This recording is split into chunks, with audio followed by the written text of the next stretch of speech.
नमस्कार मित्रांनो, मी संदेश द संदेश अकॅडमीत तुमचं सगळ्यांचं स्वागत करत आहोत. आज 27 जून 2026 आपला पोलीस भरती आणि तलाठी भरती सरावामधला आज आपला 8वा दिवस मित्र. आपला पॅटर्न असतो मित्रांनो, सामान्य ज्ञान, बुद्धिमत्ता चाचणी, गणित, मराठी व्याकरण, चालू घडामोडी. आपलं मिशन आहे सरकारीनोकरी.com. दररोज संध्याकाळी या यूट्यूब चॅनलवर 7 वाजता आपल्याला पोलीस भरती आणि तलाठी भरतीबद्दलचे विशेष पेपर बघायला मिळतात.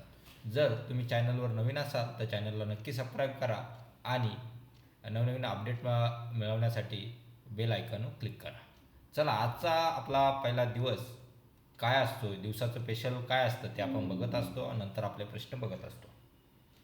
तर पहिला दिवस आहे मित्रांनो राष्ट्रीय कांदा दिवस किंवा नॅशनल ओनियन डे म्हणून साजरा केला जातो. तो 27 जूनला. किती तारखेला साजरा केला जातो? तो 27 जूनला साजरा म्हणून केला जातो.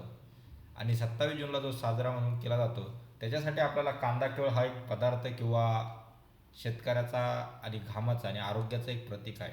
कांद्यामुळं आपले रक्तातील साखर नियंत्रित ठेवतो, तो हृदयाचं आरोग्य सुधारतो, रोगप्रतिकारक शक्ती वाढवतो. त्यामुळे कांदा बी आणि पचनसंस्था बी सुदृढ बनवतो.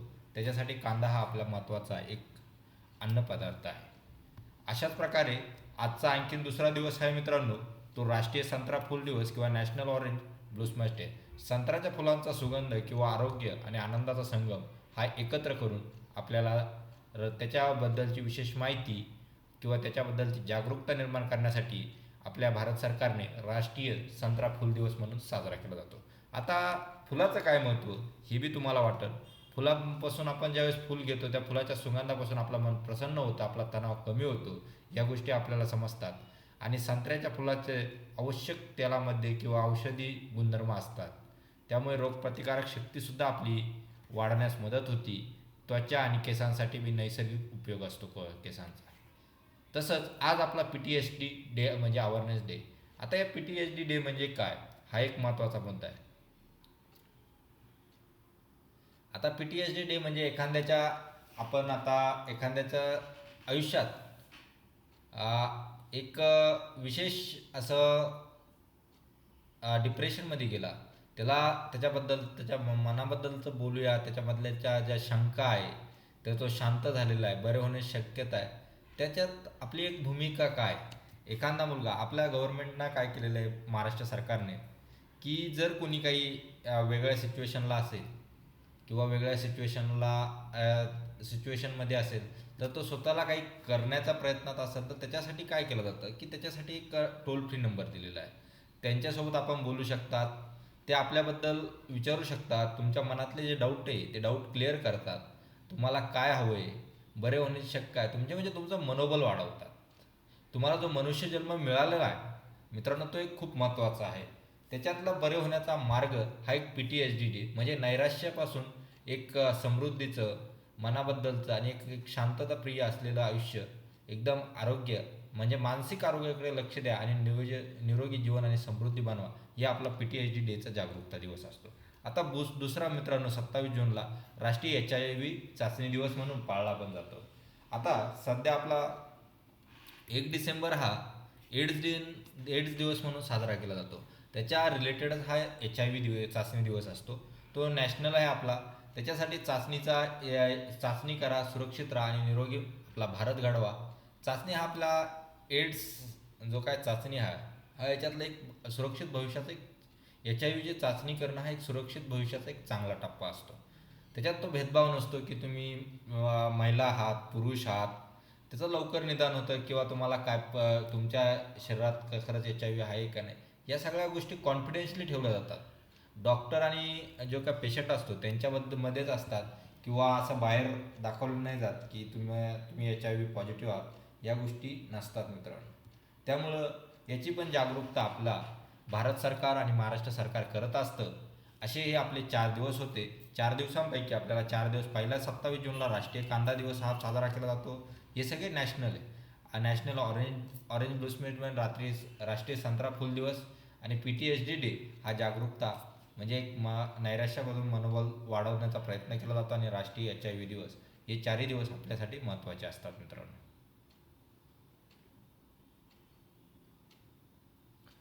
आपला आता पुढचा प्रश्न आहे, अपघातासंबंधी झालेल्या कोणत्याही पारितोषिक तरतुदीत खालीलपैकी कोणत्या कलमाखाली आहे? म्हणजे अपघातासंबंधी झालेली कोणती पारितोषिक तरतूद खालीलपैकी कोणत्या कलमासंबंधी आहे हा प्रश्न आहे.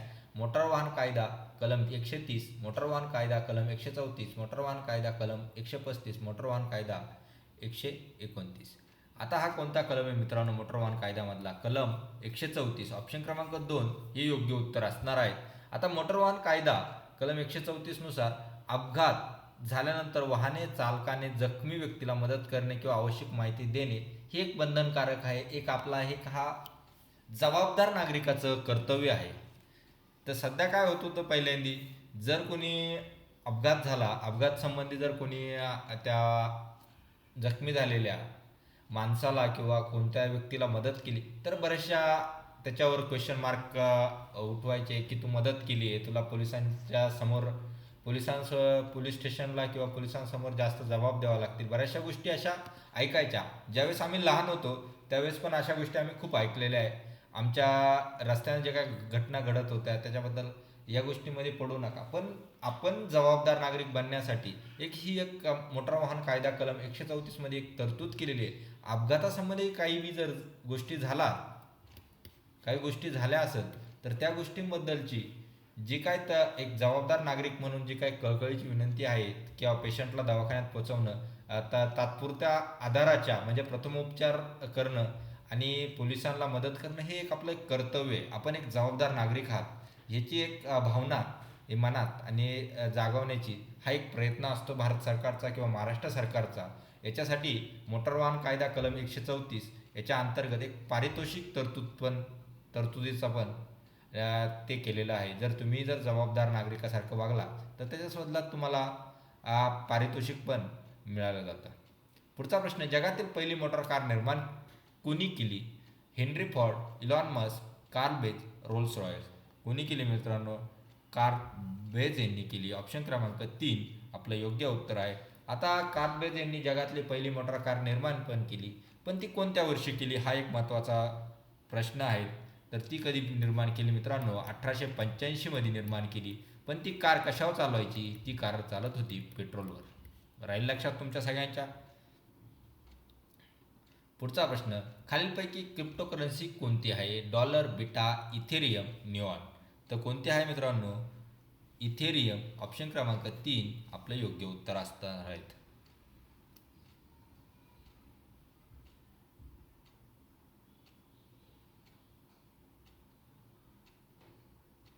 मोटार वाहन कायद्याच्या कोणत्या कलमात दारू पिऊन वाहन चालवण्याबद्दलची शिक्षेची तरतूद करण्यात आलेली आहे?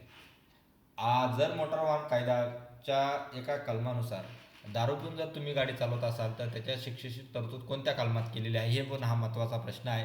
कलम 185, कलम 184, कलम 186, कलम 183. मित्रांनो कोणता आहे? कलम 185 हा आपला कलम असणार आहे.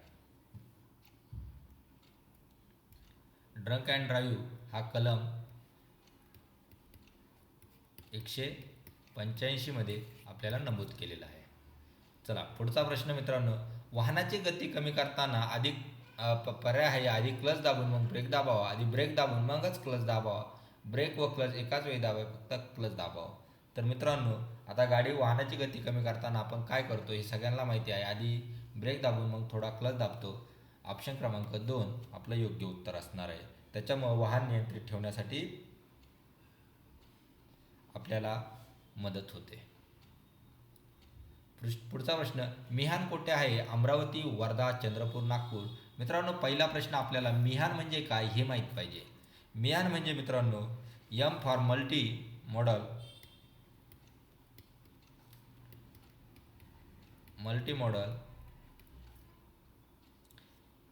I for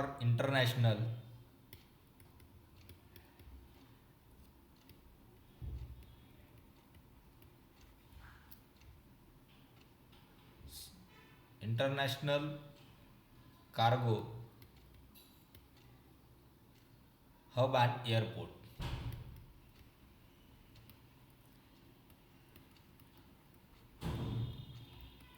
port Nagpur. तुम्हाला याचा फुल फॉर्म जरी माहीत असेल तरी तुम्हाला याचं उत्तर आलं असतं. ऑप्शन क्रमांक 4 आपलं नागपूर हे उत्तर असणार आहे. पुढचा प्रश्न आहे, डिझेलवर चालणाऱ्या कार आणि तत्सम वाहनांच्या धुरातील कार्बन मोनॉक्साईडची कमाल पातळी किती असावी? 3% जास्त नसावी, 4.5% जास्त नसावी, 2% जास्त नसावी, 5% जास्त नसावी. तर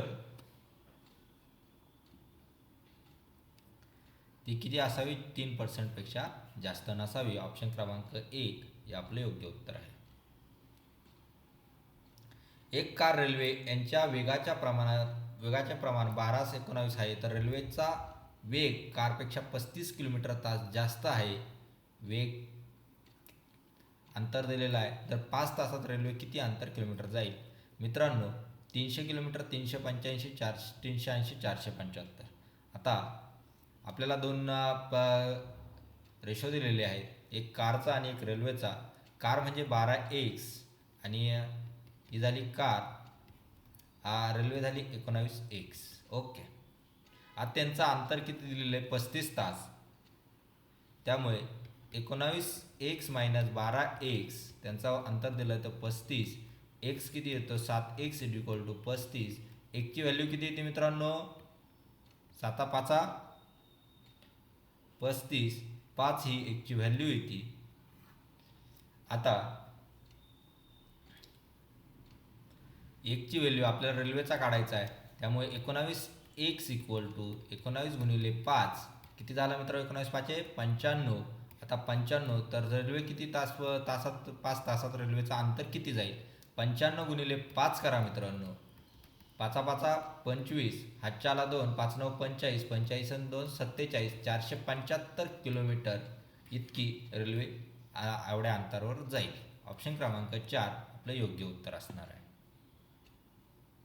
सध्या भारतातील सर्वात वेगवान रेल्वे एक्सप्रेस कोणती आहे? Vande Bharat express, Himsagar express, Himdarshan express आणि गतिमान एक्सप्रेस. तर कोणती आहे मित्रांनो? वंदे भारत एक्सप्रेस ही सगळ्यात वेगवान एक्सप्रेस आहे सध्याच्या घडीला.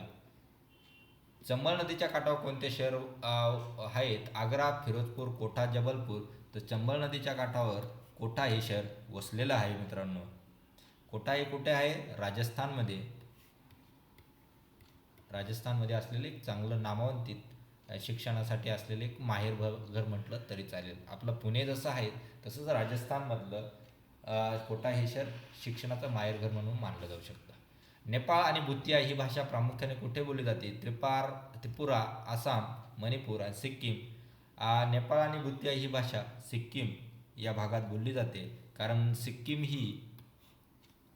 हे राज्य जे आहे ते नेपाळ बॉर्डरवर असल्यामुळे तिथं नेपाळची थोडीफार भाषा आणि भूतिया या भाषेच्या प्रामुख्याने बोलली जाते. नेपाळी झालं ते नेपाळी पाहिजेत, नेपाळी आणि भूतिया. सिल्वर रिव्हॉल्युशन, रजत क्रांती कशाशी संबंधित आहे? कापूस उत्पादन, दूध उत्पादन, अंडी उत्पादन, मांस उत्पादन. तर सिल्वर रिव्हॉल्युशन हे म्हणजे रजत क्रांती ही अंडी उत्पादनासाठी ती प्रसिद्ध आहे. ती कशासाठी? सिल्वर.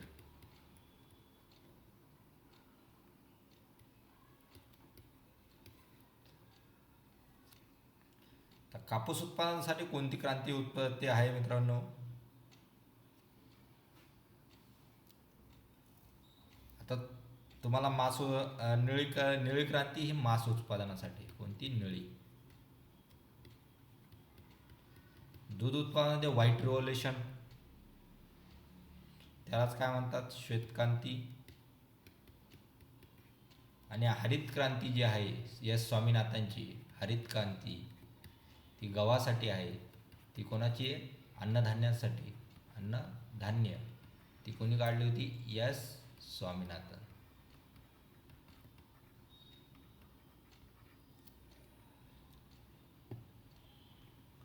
पुढचा प्रश्न, भारतातील पहिल्या केंद्रीय कॅबिनेट मंत्रीपद भूषवणारी महिला कोणती? विजयलक्ष्मी पंडित, राजकुमारी अमृत कौर, सरोजिनी नायडू, सुचेता कृपलानी. तर कोण होती? तर राजकुमारी अमृत कौर. ऑप्शन क्रमांक 2 ह्या होता. पण त्या कॅबिनेट मंत्रीपद त्या कोणत्या मंत्री होत्या? आरोग्यमंत्री किंवा हेल्थ मंत्री म्हणून. हेल्थ मंत्री होत्या त्या पहिल्या कॅबिनेटमधल्या. गडचिरोली जिल्ह्यात मार्कंडा देवस्थान हे कोणत्या नदीच्या तीरावर आहे? प्राणहिता, पर्लकोटा, वैनगंगा, इंद्रावती. तर कोणत्या नदीच्या काठावर आहे मार्कंडा मंदिर हे वैनगंगा. ऑप्शन क्रमांक 3 आपलं योग्य उत्तर असणार. पुढचा प्रश्न आहे, स्वराज्य पक्षाचे संस्थापक कोण? चित्तरंजन दास, महात्मा गांधी, लोकमान्य टिळक, श्री रानाडे. तर कोण होते? चित्तरंजन दास हे स्वराज्य पक्षाचे संस्थापक होते. हा स्वराज्य पक्ष कधी स्थापन झाला होता? 1923 मध्ये. 23 मध्ये स्थापन झाला होता. आणि त्याच्यामध्ये कोण कोण होते? स्वराज्य पक्षाचे स्थापनाकार कोण होते? पंडितलाल जवाहरलाल नेहरू यांचे वडील मोतीलाल नेहरू हे पण होते.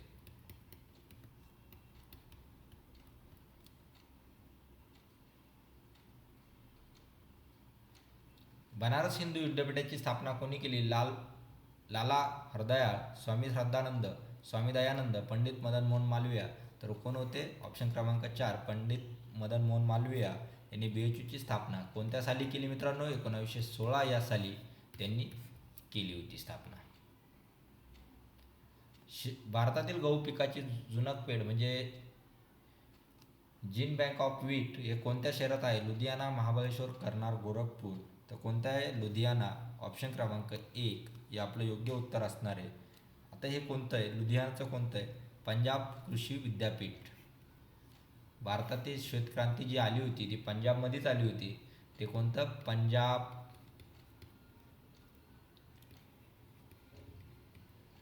कृषी विद्यापीठ.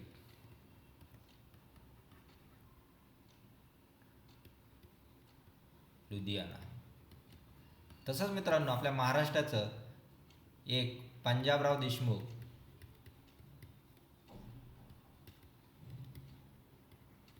कृषी विद्यापीठ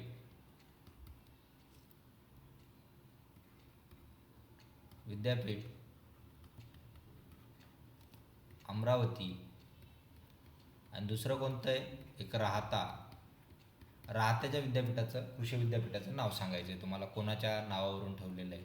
हे 2 विद्यापीठ आपले महाराष्ट्रात आहे. विनायक दामोदर सावरकर यांना रत्नागिरीला कधी स्थानबद्ध करण्यात आले? 1920 नंतर, 1910 नंतर, 1930 नंतर, 1900 नंतर. तर 1920 नंतर रत्नागिरीला स्थानबद्ध करण्यात आले. त्यांची एक्झॅक्ट डेट आहे 1924 मध्ये ते रत्नागिरीला स्थानबद्ध झाले. बाळ गंगाधर टिळक यांचा जन्म कधी झाला? 23 ऑगस्ट 1856, 23 नोव्हेंबर 1856, 23 जानेवारी 1856, 23 जुलै 1856. कधी झाला गंगाधर लोकमान्य टिळकांचा जन्म? 23 जुलै 1856 रोजी. पुढीलपैकी कोणत्या शहरात उच्च न्यायालयाचे खंडपीठ नाही? छत्रपती संभाजीनगर, नागपूर, पणजी, नवी मुंबई. तर कुठं नाही मित्रांनो? ऑप्शन क्रमांक 4 नवी मुंबई इथं हे बॉम्बे हायकोर्ट किंवा उच्च न्यायालयाचे खंडपीठ नाही महाराष्ट्राचे. ब्रिटिश हिंदुस्थानचे पहिले गव्हर्नर जनरल कोण? Lord Canning, Lord Mountbatten, Warren Hasting, General Dyer. तर कोण होते मित्रांनो? वॉरेन हेस्टिंग हे ब्रिटिश हिंदुस्थानचे पहिले गव्हर्नर जनरल होते. ऑप्शन क्रमांक 3 ते कोणत्या कायद्याच्या अंतर्गत झाले होते? तो एक महत्त्वाचा 1773चा रेग्युलेटिंग ॲक्ट.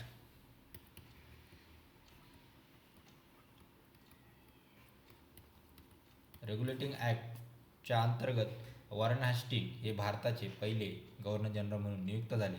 त्यांचा कार्यकाळ किती होता? 1774 ते 1785, म्हणजे 9 वर्षे त्यांनी गव्हर्नर जनरल म्हणून नोकरी केली. एअरफोर्सची अकॅडमी कुठे आहे? सिकंदराबाद, हैदराबाद, जोधपूर, बेंगलोर. कुठं आहे मित्रांनो? हैदराबाद. ऑप्शन क्रमांक 2 इथं आहे. भारतीय वायुसेनेची किंवा एअरफोर्सची अकॅडमी ही ढुलीगड, हैदराबादमध्ये कोणते? ढुलीगड, हैदराबाद,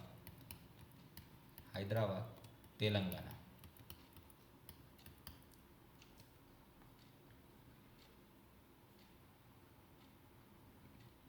पुढचा प्रश्न आहे, मिझोरमची राजधानी कोणती? शिलाँग, गंगाटोक, इम्फाळ, एजोल. मिझोरमची राजधानी एजोल आहे मित्रांनो. ऑप्शन क्रमांक 4 आपलं योग्य उत्तर असणार आहे. आता मी तुम्हाला याच्यात सांगतो, गंगाटोक ही सिक्कीम झाली, इम्फाळ ही मणिपूर झाली. तर शिलाँगची राजधानी कोणती हे तुम्ही आम्हाला कमेंट बॉक्समध्ये कळवायचं आहे. अरुणाचल प्रदेश या आसाम या नागालँड याच्यापैकी 3 पैकी कोणती ते आम्हाला कमेंट बॉक्समध्ये कळवायचे. 2026चे हिवाळी ऑलिम्पिक कुठे भरतील? सोची, Milan, Cortina Italy, Beijing, Luxembourg. कुठं भरणार आहे मित्रांनो? इटलीला भरणार आहे, मिलान, कॉर्टिना. ऑप्शन क्रमांक 2 हे आपलं योग्य उत्तर असणार आहे. खालीलपैकी कोणता भारतीय घटना समितीत समावेश नव्हता? Doctor Rajendra Prasad, barrister Mohammed Ali Jinnah, Maulana Azad, S Radhakrishna. तर कोण नव्हते? बॅरिस्टर मोहम्मद अली जिन्ना हे भारतीय घटना समितीत त्यांचा समावेश नव्हता. त्यांनी काय मागणी केली होती? पाकिस्तानची मागणी केली होती, त्यामुळे ते भारतीय घटना समितीत त्यांचा समावेश नव्हता. त्यामुळे आणि आणखीन दुसरे एक आपले एक महत्त्वाचे नेते महात्मा गांधी हे पण भारतीय संविधान घटना समितीत त्यांचा सहभाग नव्हता. ते कुठलं? आपला बंगालमध्ये जे काय बॅरिस्टर जिन्ना यांनी जे काय मोर्चा दंगली चालू झाल्या होत्या त्या शांत करण्यासाठी महात्मा गांधी हे बंगालकडे होते. त्यावेळेस भारतीय घटना समितीत त्यांचा समावेश येत नाही. अशा प्रकारे मित्रांनो आपले 25 प्रश्न झाले आहे. 25 प्रश्नापैकी तुम्हाला किती मार्क मिळतात ते तुम्ही आम्हाला कमेंट बॉक्समध्ये कळू शकतात. आणि जर तुम्हाला व्हिडिओ आवडला असेल तर नक्की लाईक करा, शेअर करा. काही त्रुटी असेल तर आम्हाला कमेंट करून कळू शकतात. जर चॅनलवर नवीन असाल तर चॅनलला नक्की सबस्क्राईब करा. नवीन पोलीस भरतीबद्दलचे अपडेट, पोलीस भरतीबद्दलचे प्रोसेस आणि आपल्याला अभ्यास नक्की बघायला मिळतो. तर त्यामुळे नक्की चॅनलला सबस्क्राईब करा, बेल आयकॉनवर क्लिक करा. दररोज संध्याकाळी 7 वाजता द संदेश अकॅडमी या यूट्यूब चॅनलवर मी तुम्हाला दररोज महत्त्वाचे प्रश्न घेऊन येत असतो. आज आपण येथेच थांबूया. जय हिंद, जय भारत.